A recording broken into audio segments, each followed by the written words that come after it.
Book lovers, I'm Rachel Barenbaum, author of the novel Atomic Anna, and you're listening to Check This Out from New Hampshire Public Radio. Check This Out is a series where I interview emerging and diverse authors you may not have discovered yet. A series brought to you by New Hampshire Public Radio and our brand new partner, the PEN-Faulkner Foundation. PEN-Faulkner administers major literary awards and public programs, including the PEN-Faulkner Award for Fiction. We have a lot of really exciting books and authors coming your way this spring. Next week, I talk to Julie Iromania about her book, A Season of Light. Tune in next week for that interview. Today on my show, my guest is Callan Wink, and we are discussing his brand new novel, Beartooth. Beartooth is set on the fringe of Yellowstone in a corner of Montana where survival is never certain.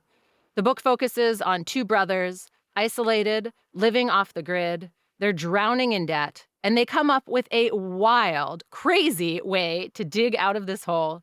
In a sense, this novel is about a grand caper, the ultimate score, but that's not really what I'd say it's about. The seasons, the mountains, the wilderness, the grandeur of the American West are characters in this novel as much as the brothers themselves. This book opened my eyes to a piece of the West that I'd never seen or imagined. It was brutal and gorgeous, and my heart broke for the brothers in this novel and the choices they faced. In some ways, their world was as wide open as Montana's spectacular views, and in others, they were as limited as the decaying cabin they lived in. Callan Wink unveils unflinching darkness and a glimmer of hope, just enough to keep me reading and reading. Callan Wink, I'm so excited that you're here on Check This Out today so we can discuss your brand new, beautiful novel, Beartooth. Welcome to New Hampshire Public Radio. Oh, thanks for having me. I'm glad to be here. Callan, this book is really as much about the land and a way of life as it was about two brothers trying to survive. And so when people ask me what it's about, I'm not sure which way to go. So I wanted to start by asking you, what is this book about? How do you describe it when people ask you what Beartooth is about?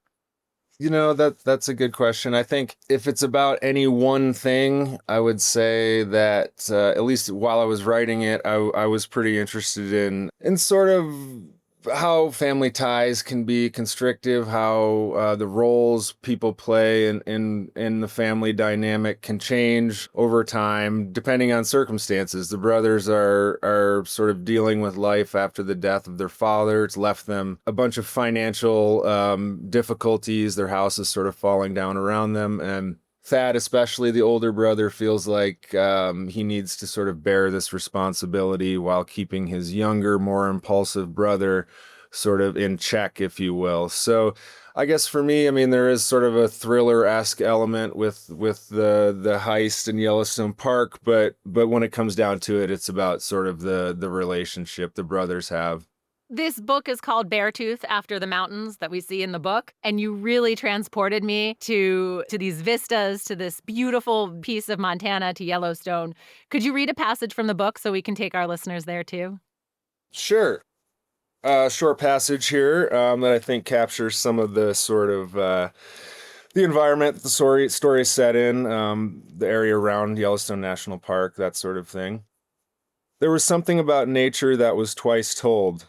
The human vascular system resembled the drainages of mountains, resembled the branching prongs of a lightning strike, resembled the xylem and phloem of trees from roots all the way to the lacework veins of the leaves.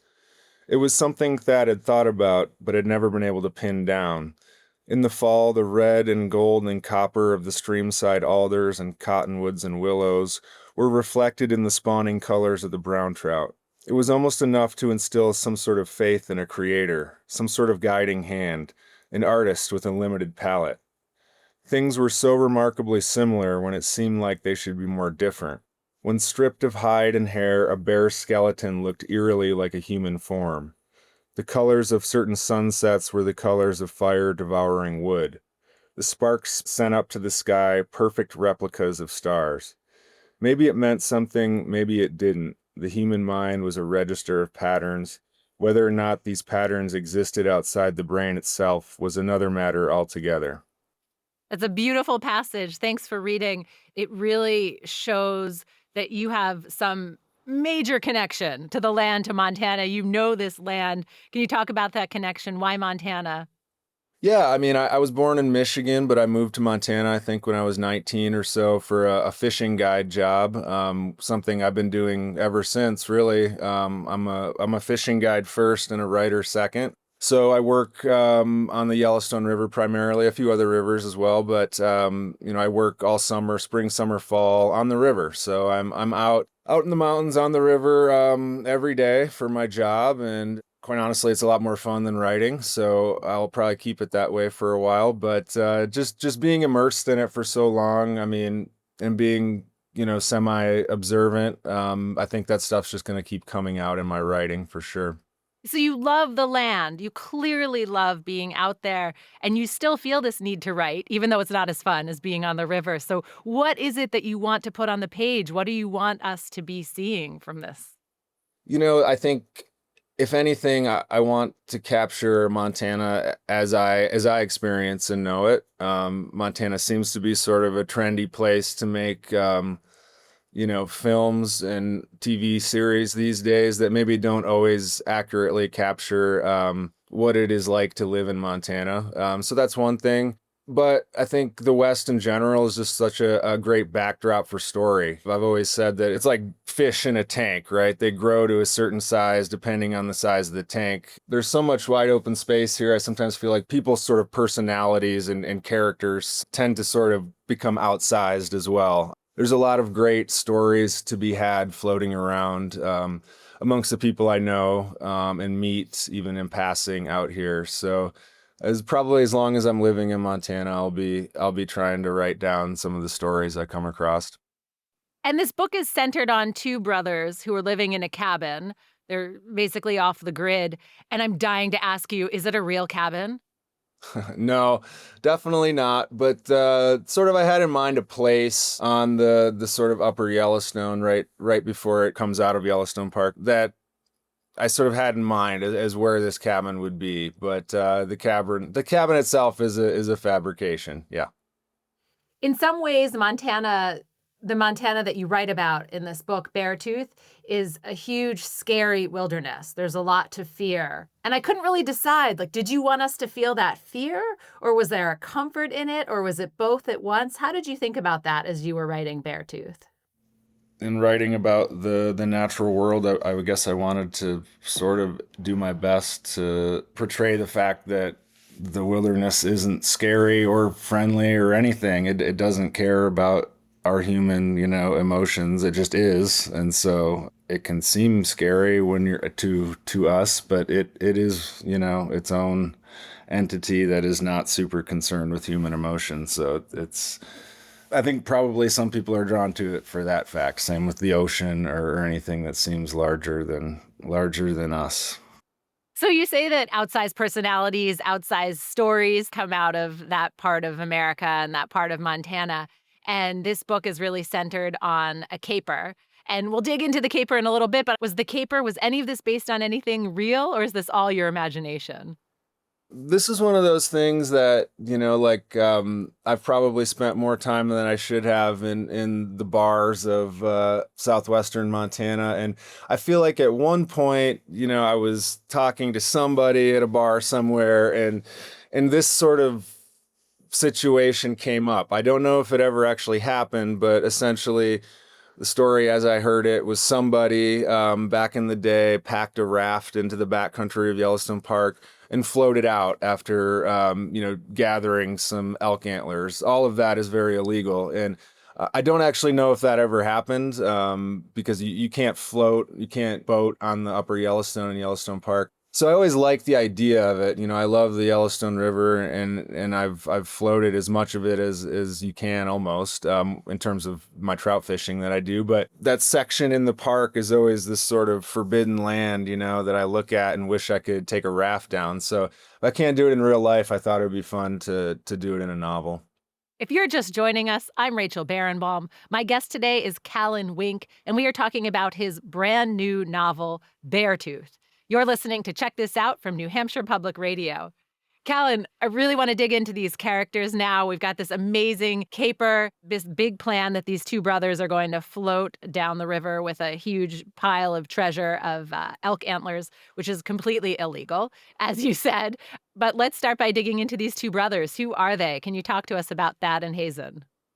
Yeah. So Thad and Hazen, they're close in age, separated by about a year, in their late 20s. I think some people that I've talked to after reading it, they sort of characterize them as like, off the grid or survivalists or whatever. And it maybe is a little that, but they're more kind of based on people I know in the area I live that just, they tend to hunt for most of their meat. They are probably a little more, in tune to what's going on in the outdoors than the average, but they do have electricity in their house. But basically, as I mentioned before, their father has recently died, and this house that he's left them is sort of crumbling due to the elements. The roof leaking is sort of a reoccurring thread in the novel where it's just like weighing on Thad. But the relationship the brothers have is one. I never had a brother. I always wanted one. I had two sisters, as it turns out, but some of my friends growing up were sort of like this close in age with a brother, and I grew up going over there and playing football in the yard or whatever, and it would always result in like a fist fight within 5 minutes, between the brothers, and I always kind of like wanted that, because at heart they always were always there for each other, even though they were constantly fighting. And so that sort of comes up in the relationship between these two brothers. Probably the main point of strain between them, I would say, is Hazen is maybe, I didn't want him to be a character you could slap like an easy diagnosis on. I didn't want you to read it and be like, oh, Hazen has this. He just doesn't quite fit in as well, maybe, to some of the sort of constraints of modern society as it is, and is also prone to sort of rash decision making at times. And so I think Thad has this sort of normal older sibling feeling like he needs to sort of keep his younger brother in line and look out for him. And much of how the characters develop over the novel is sort of dealing with that issue, as the novel progresses. Maybe Thad's feelings on his brother have changed, and maybe Hazen has become somewhat independent out from his brother's shadow. You really strip down their lives. You've put them in this family home that they've inherited, but it's literally falling apart. The roof is leaking. The whole house needs upgrades, or it needs to be repaired so that it doesn't just fall down. And then in addition, they're basically alone, and they have no money, and they're buried in debt. What are these two brothers going to do? You really put them in this horrible position. And I'm just imagining you writing this book and being like, what else can I take away? What else can I take away? Is that how you thought about it?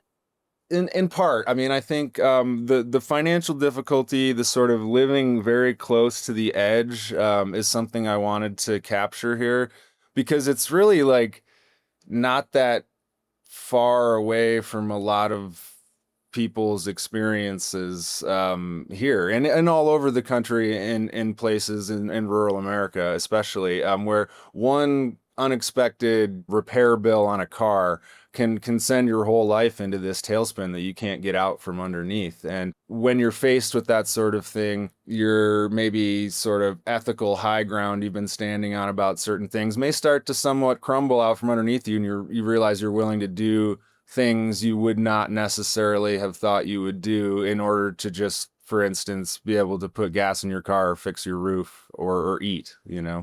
Yeah. Okay, so then enter another character, the Scot. And you bring him in, right? He's sort of the guy who brings in this idea that maybe there's a way out for you. Would you mind reading his description when we first meet him? Okay. Now the Scot walked toward them, a smile on his big, raw-boned face. He was unusually tall, closer to 7 feet than 6. There were rumors that he'd been on a professional basketball team in the 70s. His kilt was red and black Highland plaid. He wore tall wool socks and black, thick-soled boots. A white button-down dress shirt tucked into the kilt, a thin black tie with a tie clip shaped like a thistle. He wore his pistol in a shoulder holster, and it looked small there against his massive frame. A toy pistol. The Scot was weathered in a way that made determining his age impossible. He looked younger than 65, older than 40. His hands always reminded Thad of those huge, hairy tropical spiders, the kind that are the size of dinner plates and hunt birds. He had a shock of red hair going gray at the temples. His arms were long and still corded with muscle, his joints too big, hard, and gnarled like abnormal growths in dense hardwood. So the Scot, he doesn't seem like he fits in with these brothers in Montana. He's literally the Scot, not even the American. Yeah. And he comes in and the brothers, they're desperate. They don't know what they're going to do. And he says, I have this idea for you. I've got this way that we can make money. You'll have everything you need covered. Tell us about the caper. Yeah, so the Scot approaches them. They had done a little work for him in the past, work being, illegal poaching of animals to make ends meet. He has this plan that they could make a bunch of money gathering elk antlers, which is actually a pretty popular and common activity here. Shed elk antlers actually go for quite a bit of money, and it's just like a hobby people have. However, it's very illegal to gather them in Yellowstone National Park, and there's a lot of them there. If you've ever hiked around in Yellowstone Park, you'll see them, and you will get in a lot of trouble if you pick one up and remove it. So he and the brothers disagree on whether or not this is even feasible, and Thad definitely resists for a long time until certain circumstances arise that make Thad actually decide to do it. But the Scot as a character, he's kind of fun to write. I grew up around bagpipes. My father played the bagpipes when I was a kid. The Scot is not based on my father. My father's a great guy, not a villain. But I grew up sort of loving the bagpipes. So as I got older, I realized that not everyone shares my affinity for the bagpipes, and that a lot of people think they're like sort of horrendous things to listen to. But I think it's like a funny sort of prop for a villain to cart around in Montana as a bagpipe and a kilt. So the Scot is sort of this shadowy, menacing figure in the book. I don't know if you've ever read Cormac McCarthy's Blood Meridian, but it's one of my favorite books, and it has maybe the best all-time bad guy in any literary novel I can think of in The Judge. And the Scot is definitely channeling a little bit of The Judge, for sure. It surprises me that you're calling the Scot the villain because I spent the book thinking, is he bad? I mean, he's offering a way out. Talk to me about that. Is he a villain? Well, I never wanted him to be just like a two-dimensional villain. Like everyone in the novel, has more than one side to him for sure. He's not probably a villain. I don't know. I think it's just like an easy way to describe what he does for the novel, but he's probably not a great guy. He is definitely shot and killed someone in his living room who was breaking into his house. Again, sort of a gray area there, but what he adds to the story is this element of unsavoriness. He's sort of the brother's connection to the underworld of selling illegal animal parts on the black market, essentially.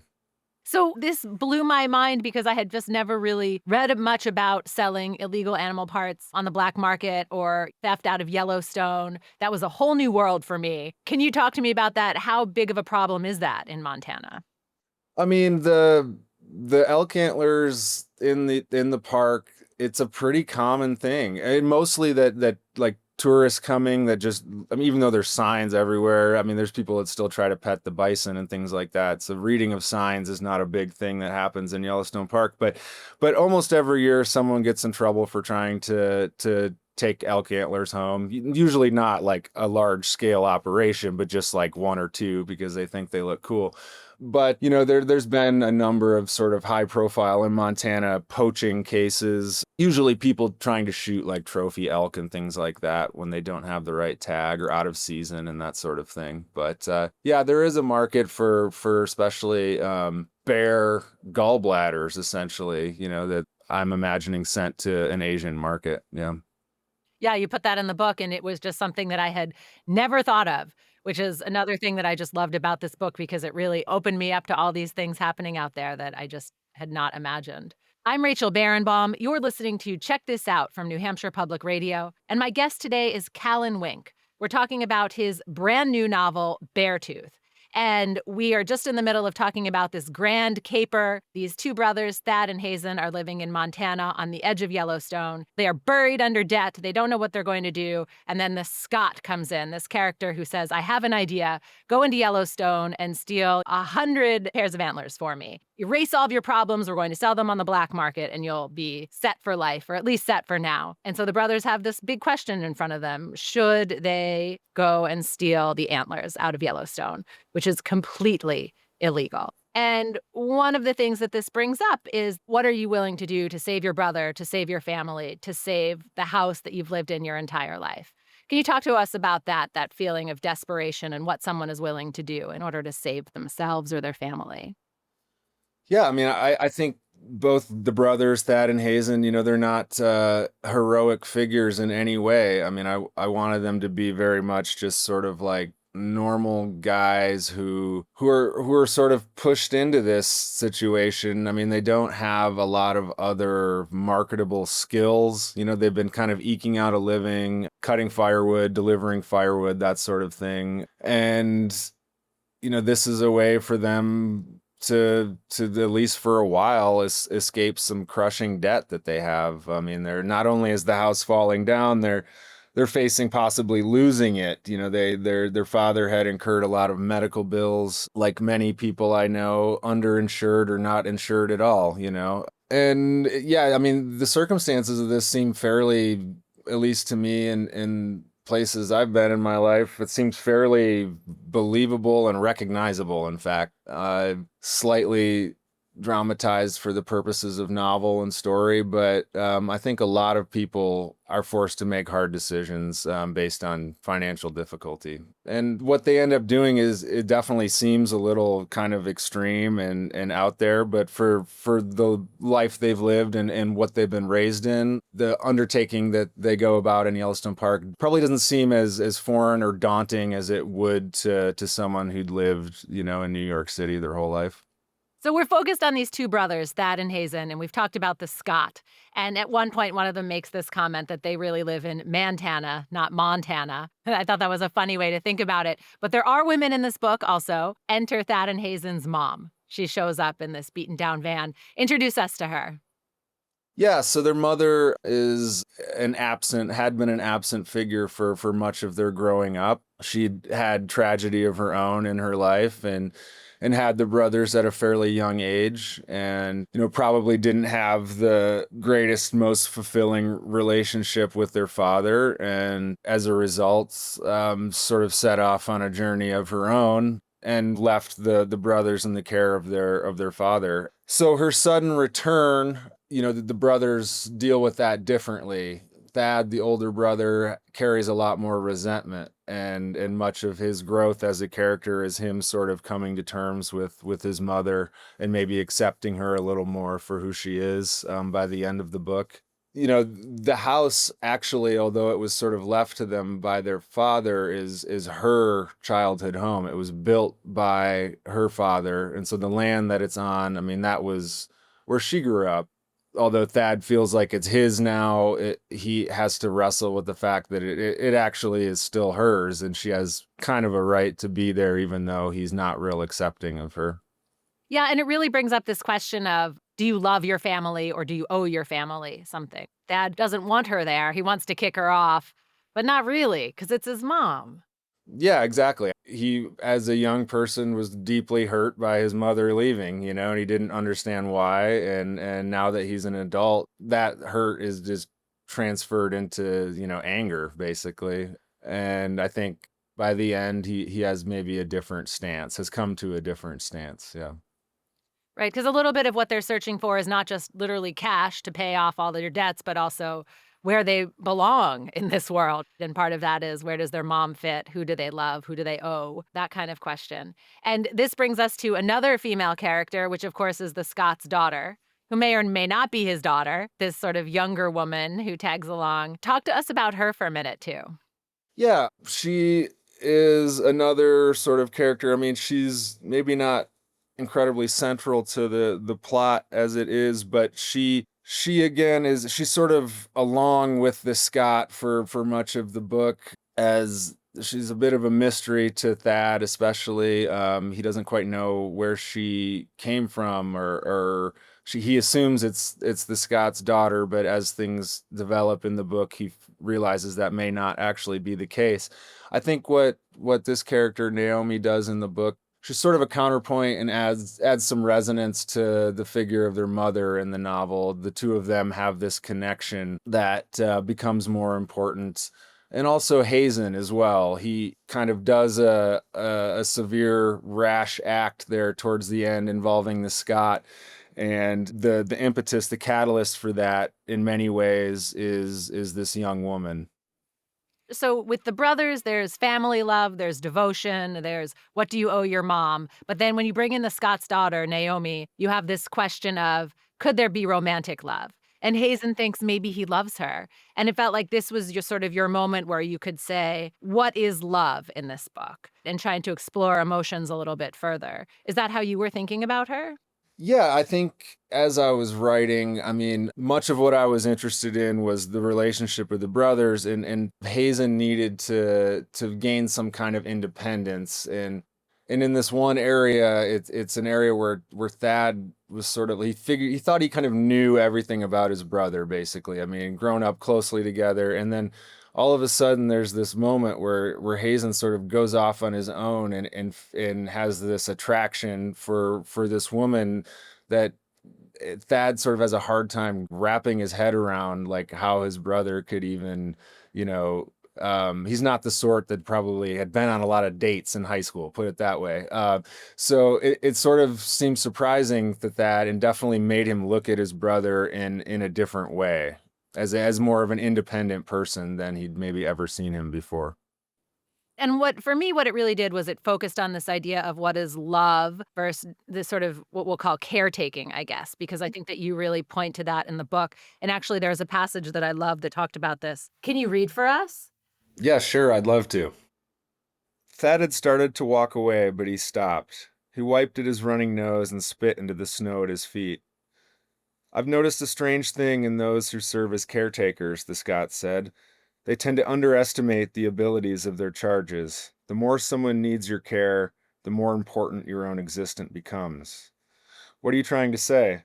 I'm saying that you'd be uncomfortable if your brother didn't rely on you. If your brother set off on his own, Thad, what would you do with yourself? And that for me was really the center of this book or this relationship between the two brothers. Do they need each other? What would they be without one another? Yeah, exactly. And I think the Scott as a character has this ability. He sees that and he's able to play it against that, especially. He has this sort of insight into the relationship the brothers have, and he uses that to get what he wants, which is he wants the brothers to go do this thing in the park. If it was just that, Thad probably would have said no. But he approached Hazen, the younger brother, with the proposition, and knowing Thad's sort of relationship to Hazen, he knew that would get Thad involved, whether he really wanted to or not. If you're just joining us, I'm Rachel Barenbaum. My guest today is Callan Wink, and you're listening to Check This Out from New Hampshire Public Radio. We're talking about the brand new novel, Beartooth. We are in Montana, we're in the wilderness, and we are just on the edge of Yellowstone Park. We're talking about two brothers, Thad and Hazen. They're in their late 20s. And the big question is, do they love each other? Do they need each other? Is there really a difference? Or what can they be without one another? And I thought that's really what this book looked into, really pried into. But it also took us into life in Montana and what it's like to live in the backwoods. And these two brothers, in trying to save each other, have a horrible accident on the river when they are in the midst of trying to steal a bunch of elk antlers and take them out of Yellowstone Park. Can you talk about that accident and where that lands Thad for us? Yeah, so they're in the process of, it's like all good adventures, they have a moment where they think they've gotten away with it, and disaster ensues. They're kind of lining a raft down a section of river that they can't run safely, and he slips and falls and breaks his arm really badly on a rock. forcing the younger brother, Hazen, to do something that is sort of out of his nature, out of the nature of their relationship. Hazen has to kind of take control of the situation and see this thing through to the end, because Thad is incapacitated after that. So that moment is sort of a catalyst for a lot of what comes next. Hazen probably gains some sort of sense of autonomy from that event. So at the same time as Hazen sort of rises up, we see Thad start to fall. And this point in the book, Thad, his life is in danger. He has to go to the hospital and he becomes addicted to opioids. And this was the point in the book that really took me to a specific moment in time. Before, we could have been at any time in American history, but we're centered on opioids. We know where we are because there's no real internet, there's no real cell phone before this. Not really. But now we know exactly where we are in the middle of the opioid crisis. And you take us into the depths, the horrors, the hardship of addiction. Talk about that and opioids and what that is doing in the book. Yeah, I mean, it's a pretty common narrative now, especially if you've spent a decent amount of time in rural America. It's still an ongoing problem, obviously, especially when I was growing up in my early 20s. It was just such a big thing, and how many people who sort of slipped into that as a result of some kind of injury or surgery, like it was kind of amazing. I personally have known a few people. It wasn't like they were these sort of hardened drug people that just found a new way to get high or something. It was like they literally went to the doctor and got prescribed these things, and then it sort of sent their life down this tailspin. Yeah, that was, something that definitely seemed like was true to the characters and the place and time, and a very sort of common thing that has happened to a lot of people. And through this drug addiction, the brothers are sort of fighting their way through, I'm going to say, trying to figure out, what's the next step? Are they going to lose the house? Are they going to lose the land? And their mom is this presence in there too. So can you talk to us about how that family of three is dealing with it?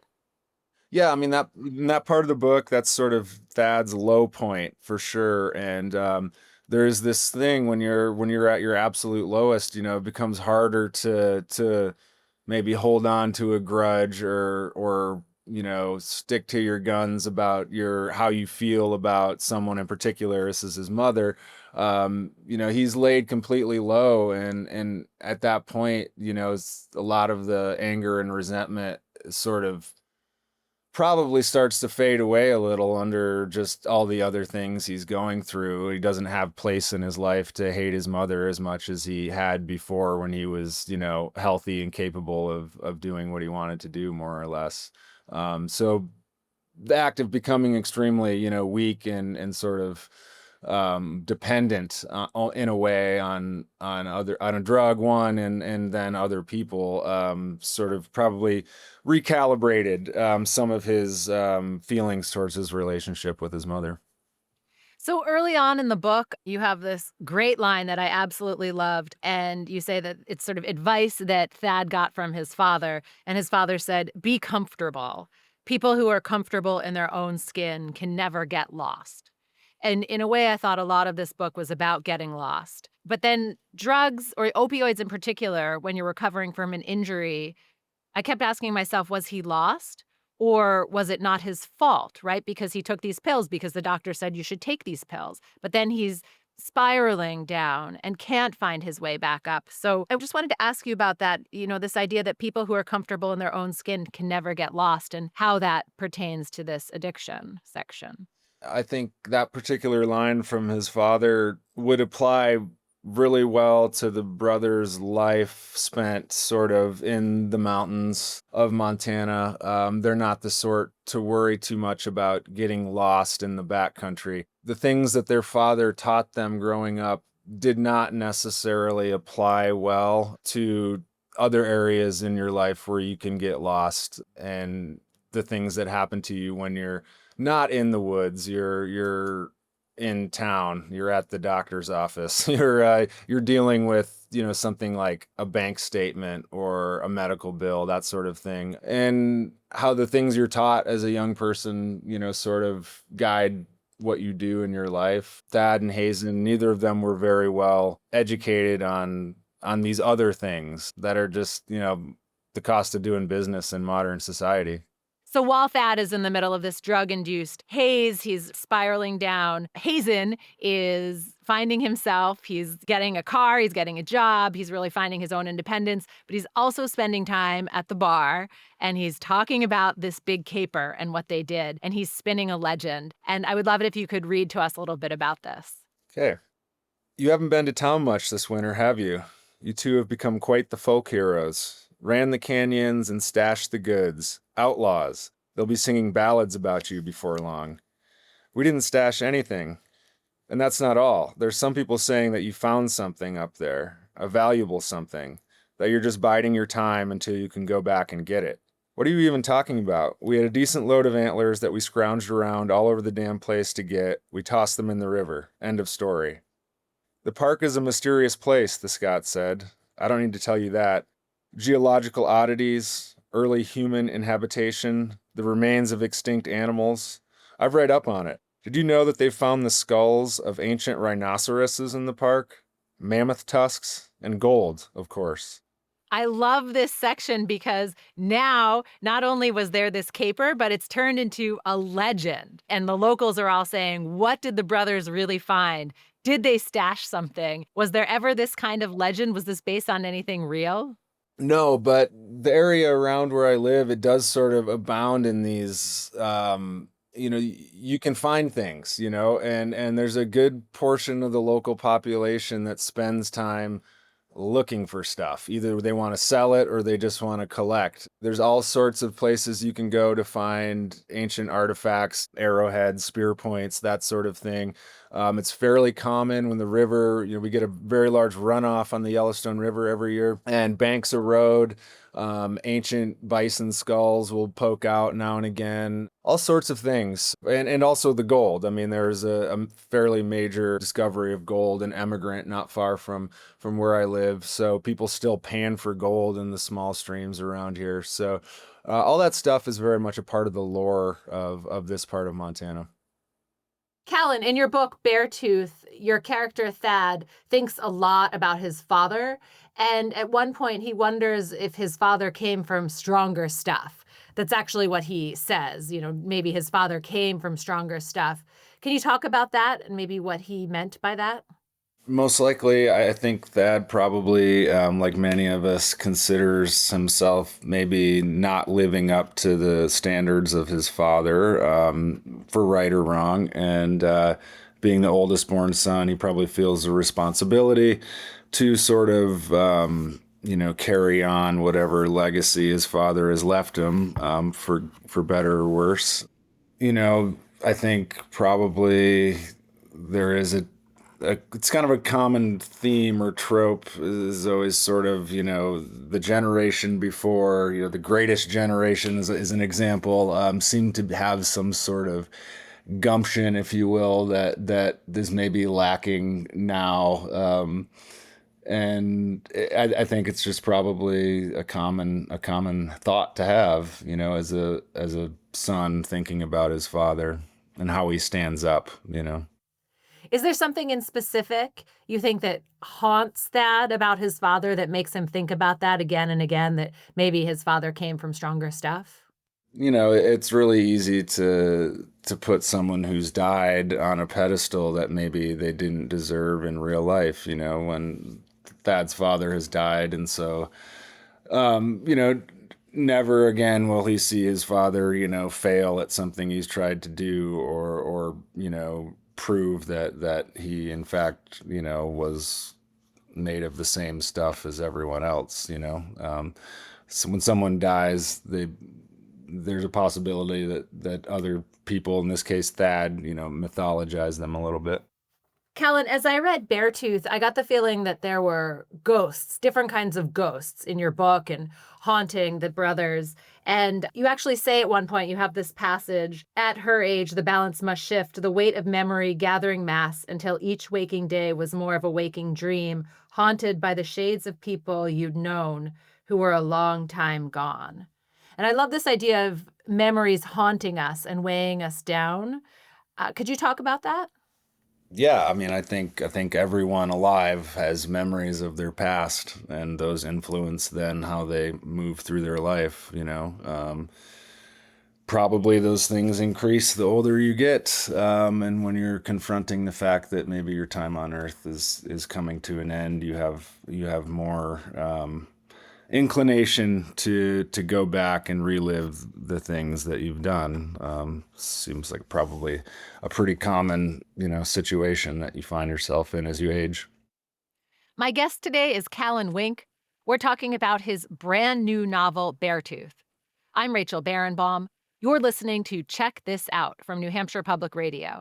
This book was amazing. I could not stop reading it. It took me to the outskirts of Yellowstone, to rural Montana, and into the lives of two brothers, Thad and Hazen, who are absolutely down and out, have nothing going for them, and think they can save everything through this amazing caper. You have to read the book to find out if it works out, but there was a lot involved. There were a lot of subplots, little details going on in this book. And then I read that Callan started this book as a novella, that it was actually even shorter. Callan, did this start as a novella? How did that happen?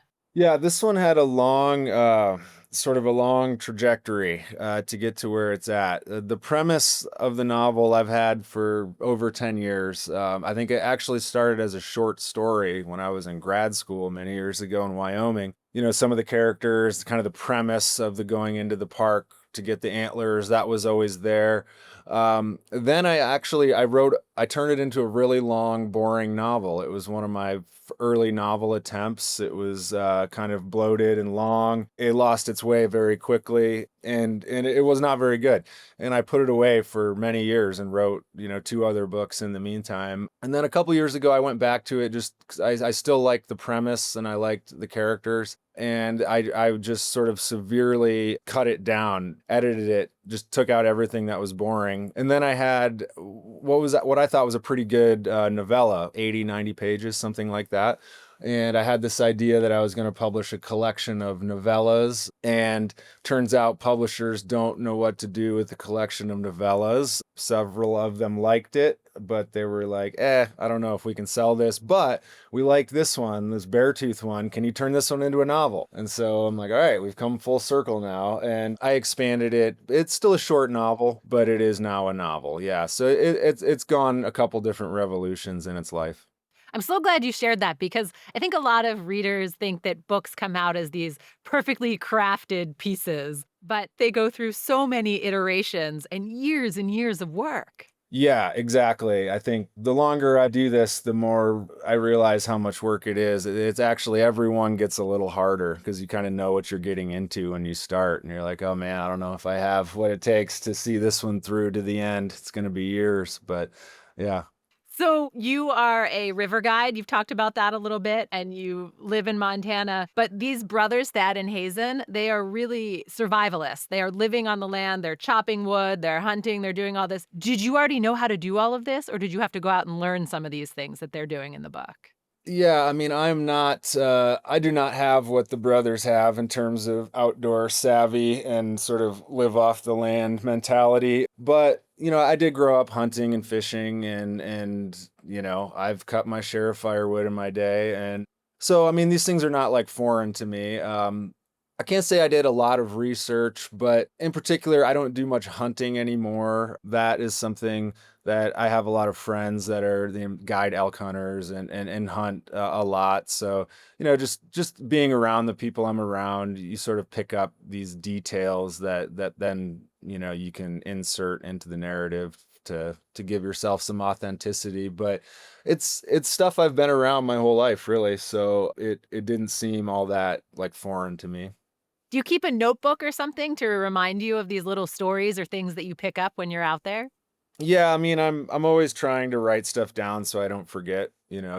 Little things come to you at random times, and it is easy to just forget them. So I'm always scribbling stuff down. Yeah. And your novel, this book, Beartooth, is fiction, but I understand you write a lot of personal essays. I write some personal essays. Most of those these days are sort of outdoor slash fishing kind of lifestyle magazines. There's a great publication called Angler's Journal that publishes really good writing and photography, and I write for them fairly frequently. Mhm. And how different is it to write those personal essays versus a novel? Quite a bit different. Yeah, it's nice though. I mean, it's nice to just finish something in like a decent amount of time. So the short form is something that I used to love to do. I used to write a lot of short stories, but it can be hard to find much success publishing short stories these days. So I kind of moved away from it. But the essay thing, it still allows me to, begin something and end it in a reasonable amount of time and see it in print. It's kind of nice. There's long periods of time between the publishing of books, at least for me. So it kind of keeps me in the game a little bit. A paycheck every now and again is nice as well. And it's nice to just see your words get out there, right? Yeah, exactly. Yeah. So you are a river guide. You spend a lot of time on the rivers and outside, but you write also. Of course, that's why we're here to talk about your brand new novel, Beartooth. And you have an MFA. So you've gone to school for this too, and yet your real heart is on the river. So I'm just dying to ask you about that pull between the MFA versus being a guide, being outside. Sort of how do you see those two working together? Yeah, I mean, in a lot of ways, writing has never seemed like really a job to me, like a career. Definitely not a career. It's something that I was very fortunate with the writing.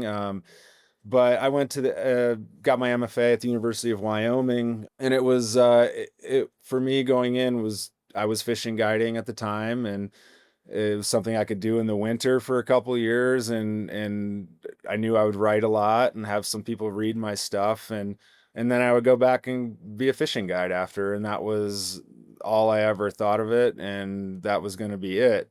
And luckily, while I was there, I had some great teachers and mentors. Brad Watson in particular was one of them. And long story short, I got a short story in the New Yorker when I was there, and that sort of changed my life in terms of I got a book deal out of that. And then I was kind of like, well, now I kind of have to do this.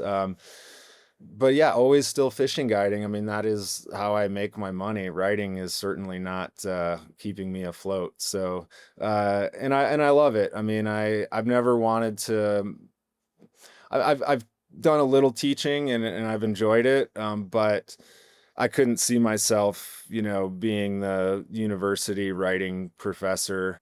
I'd rather fishing guide, quite honestly, and be outside and just kind of make my own schedule and be in the boat. I love doing it. So But I just have to back up for a minute and go back to this little thing that you dropped that when you were getting your MFA, you got a story in the New Yorker, and that changed your life. Like, yes, it did. That does not just happen. So tell us for a minute about that. yeah, so I mentioned Brad Watson, who just passed away actually a couple years ago, unfortunately, but tremendous writer and a great writing teacher, and a really generous with his time. He was there, and I was in a workshop, a writing workshop with him, and he liked a couple of my stories, and just sent them to his agent in New York, and his agent sent one to the New Yorker, and they eventually took it. So it was very surprising, and like I said, it turned into a yeah, 2-book contract when really I was 27 and I had written about 4 short stories. So it was a little sort of I had to figure out how to do it. I'm still figuring it out. I don't really have a formula for writing the novel. Every time I manage to finish one, it seems like a tremendous surprise. So maybe it's not that way for everyone, but that's how it is for me. So what advice do you have for new writers? This is something that I'll steal from Brad, that he always used to say. I think it was from Isak Denison, who said, "Write a little each day without hope and without despair." So that's kind of what I try to do. I love that. Callan Wink, thank you so much for joining me today here on Check This Out. Thank you for having me, Rachel. It's fun. I'm Rachel Barenbaum, author of the novel Atomic Anna. You've been listening to Check This Out, where we dive deeply into the works of emerging and diverse authors you may not have discovered yet. This conversation is a partnership between New Hampshire Public Radio and the Penn-Faulkner Foundation. The Penn-Faulkner Foundation administers major literary awards and public programs, including the Penn-Faulkner Award for Fiction. I'll be back next week with Julie Iromania. We'll be talking about her new novel, A Season of Light. Make sure to check this out. Our producer today is NHPR's Jessica Hunt. Penn Faulkner's executive director is Gwydion Sullivan. NHPR's program director is Emily Quirk.